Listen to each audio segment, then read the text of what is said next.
Baladez-vous souvent en forêt, seul avec la famille ou des amis? Non, je dis ça parce qu'en ce moment, une créature y rôde pour faire un peu son casse-croûte. Mais heureusement pour vous, dans cette vidéo, je vais vous expliquer son origine, son physique et ses facultés pour que vous puissiez mieux le détourner. Bienvenue dans une nouvelle histoire mythologique de Croxigore. Aujourd'hui, nous allons parler d'une créature qui fait assez froid dans le dos. Alors prenez votre épée, la plus aiguisée, et on est parti pour chasser un ver pas comme les autres. Je parle bien sûr de la gouivre.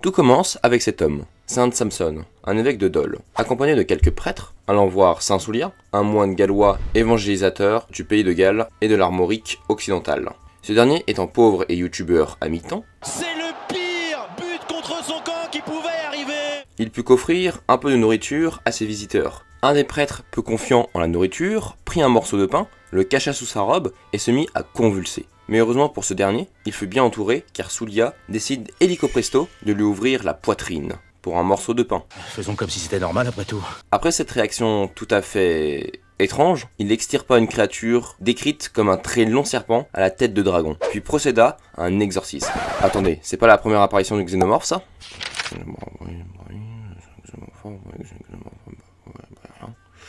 C'est bien ce que je me disais, cette histoire n'a aucun sens.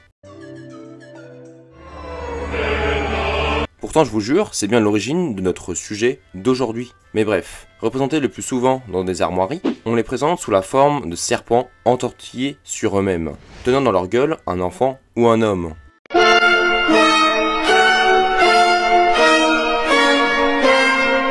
Elles possèdent des ailes de chauve-souris et des pattes de pourceau, vivant généralement dans des lieux reculés, comme les forêts, grottes ou des montagnes sombres. Si tu commences à t'y aventurer, il y a de fortes probabilités qu'ils viennent te bouffer pour protéger leur territoire. Interprétées comme symbole de la peur et de l'inconnu, ou de la menace, elles peuvent incarner des aspects négatifs comme la malveillance ou la destruction, mais aussi des éléments positifs comme la protection de la nature. Apparaissant bien souvent dans de nombreux contes populaires, où elles sont souvent en opposition avec des héros ou des chevaliers, fréquemment décrits comme gardant des trésors cachés, attirant les aventuriers en quête de richesse. Elles sont souvent vaincues par des héros légendaires, symbolisant le triomphe de la bravoure et de la vertu, sur le mal et la cupidité. Les gouivres peuvent également être vues comme des manifestations de la force et du mystère de la nature, représentant des forces indomptables. En bref, c'est une créature fascinante qui a un réel but derrière son côté protecteur et terrifiant. Et il est issu du folklore français. Pas mal, non? C'est français. Donc maintenant que vous avez tous ces infos, vous pourrez vous balader encore plus sereinement quand vous serez un peu à l'écart de la société. Inspirant même l'un des derniers antagonistes qu'on a vu dans la série One Piece, comme Jupiter avec sa transformation en ver géant. En tout cas, ça a été un plaisir de vous faire cette petite vidéo. N'hésitez pas à partager un personnage ou une créature pour la prochaine histoire mythologique. Enfin bref, c'était Croxigore pour vous servir et je vous dis à bientôt pour de nouvelles vidéos. Salut!